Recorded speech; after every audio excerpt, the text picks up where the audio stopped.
الواسع کی 26ویں نشست پہ اس میں حکمت شرعیہ کی تعریف کی گئی تھی. سوال ہے کہ نصوص شرعیہ کیا ہے کی تعریف چاہیے. نصوص شرعیہ یعنی شریعت نہیں شرعیہ، یعنی مطلب یہ کہ اردو میں ہم شریعت کہتے ہیں. اس کی تعریف اس میں ایک تو نص ہے ایک شریعت ہے. تو نصوص شریعت مراد یعنی اس کی السٹریٹو ڈیفینیشن اگر ہم نے کرنا چاہے تو قرآن و سنت یہ ہے نص شریعت. سنت پھر قرآن کی تعریف ہوگی اور سنت کی تعریف ہوگی. تو اگر اس کو بنانا چاہیں تو النص شرعی وہ اللفظ ایک لفظ ہے المرفوع جس کو منسوب کیا جائے مرفوع والمنسوب الی اللہ او الرسول صلی اللہ علیہ وسلم ويستدل به للحکم علی الاشیاء. تو کہنے کا مطلب ہے کہ نص شرعی سے مراد کوئی بھی لفظ ہے جو یعنی اور لفظ مراد یعنی جملہ بھی ہو سکتا ہے. لفظ مراد صرف لفظ یعنی ورڈ نہیں ہے جملہ قول یعنی لغوی معنی میں استعمال ہوا ہے لفظ جس کو منسوب کیا جائے اللہ اور رسول کی طرف وہ نص ہے. ظاہر ہے کہ پہلی بات تو یہ کہ یقین کرنا ہے تو اللہ کی طرف جو منسوب تو قرآن پاک تو اس میں نسبت کی میں کوئی شک نہیں ہے یقینی. لیکن اللہ کی طرف جو ہے جو حدیث قدسی ہے اس کی یعنی ثبوت میں آپ کو چاہیے. رسول پاک کی طرف جو قول منسوب کیا جائے گا اور قول سے مراد جو ہے اس میں ساری چیزیں آ جاتی ہیں. لیکن یہ کہ رسول پاک کی سنت جو ہے اس میں بھی نسبت کا تیقن کرنا ہوتا ہے اس لیے مطلب اس کے درجے ہیں. لیکن جو نص شرعی سے مراد ہے قول جو اللہ اور رسول کی طرف منسوب جو ہے قول جو اور اس کا مقصد کیا ہوتا ہے تاکہ جو ہے چیزوں پر اس کی بنیاد پر حکم لگایا جا سکے حکم لگایا جا سکے.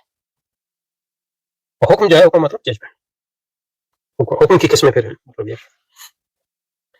جو اصول فقہ میں ہم پڑھتے ہیں کہ صحیح ہے یا غلط ہے حلال ہے یا حرام ہے وغیرہ وغیرہ ڈپینڈنگ اس پہ منحصر ہوگا کہ وہ جو ہے فقہی ہے کیونکہ شرعی سے مراد عموم ہے یعنی اس میں فقہی بھی آ گیا غیر فقہی بھی آ گیا غیر بھی آ گیا ہر چیز آ گئی.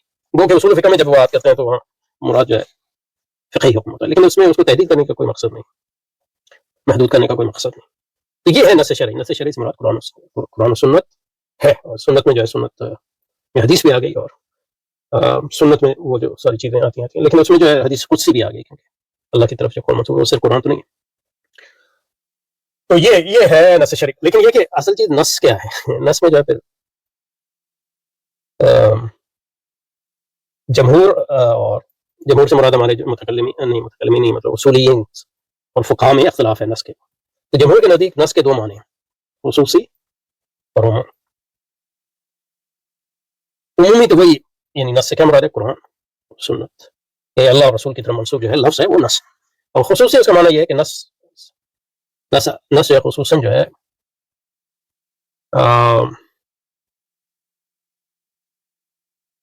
نص وہ ہے جس کا ایک ہی معنی ہو اور وہ ایک معنی جو ہے اس میں کوئی تعویل اور تخصیص کا احتمال نہ ہو. مثلا یہ تو نص جو ہے ان معنوں میں سب سیٹ ہے عمومی ہے اس کا. تو عمومی معنوں میں تو ہر چیز نص ہے لیکن خصوصی معنوں میں نص سے مراد وہ قول منسوب اللہ و رسول ہے جس کا جس کا ایک ہی مطلب ہو دوسرے مطلب کا کوئی احتمال بھی نہ ہو. جیسے مطلب یہ کہ عربی زبان میں واحد کا مطلب کیا ہے واحد کا مطلب ایک ہے اس کا کوئی اور احتمال ہی نہیں ہے. واحد کا مطلب کیا ہے ایک ہے عربی زبان میں. تو احد جو ہے یہ نص اس کے مقابلے میں جو ہے مثلا یہ کہ لفظ قر جو ہے قرآن یہ نص نہیں ہے یہ ظاہر ہے. اس کے دو معنی اس سے مراد حیض بھی ہو سکتا ہے اس سے مراد طہر بھی ہو سکتا ہے. یہ قرآن جو ہے یہ ظاہر ہے اور ظاہر میں جو ہے اگر لغوی اعتبار سے اس کے دو معنی تو کسی اور بنیاد پہ مطلب یہ ہے کہ پھر جو ہے اس کے ایک معنی کو جب ہم ترجیح دیتے ہیں تو اس کو تعویل کہتے ہیں لغوی اعتبار سے نہیں بلکہ عقلی اعتبار سے. یہ تو یعنی متکلمین اصولین کا جن کو جمہور بھی کہتے ہیں ان کا. فقہاء یا حنفیہ کا جو وہ ہے وہ نص سے مراد لیتے ہیں. نص جو ہے وہ لفظ واضح ہے یہ اصول فقہ میں آ رہا ہے جس میں تعویل اور تخصیص کی جو ہے کا احتمال ہو اس کو وہ لوگ نص کہتے ہیں. یہ جب ہم اصول شرعی پڑھتے ہیں یا آج کل جو حضرت پالن پوری والا وہ پڑھاتے ہیں اور دکھ رہا نہیں ہے مجھے. تو یہ ہے نصوص شریعہ کا مطلب جناب. سبحان اللہ و بحمدہ اشہد ان لا الہ الا انت استغفرک و اتوب الیک. سبحان اللہ و بحمدہ سبحان اللہ صلی اللہ علیہ وسلم محمد و علیہ وسلم.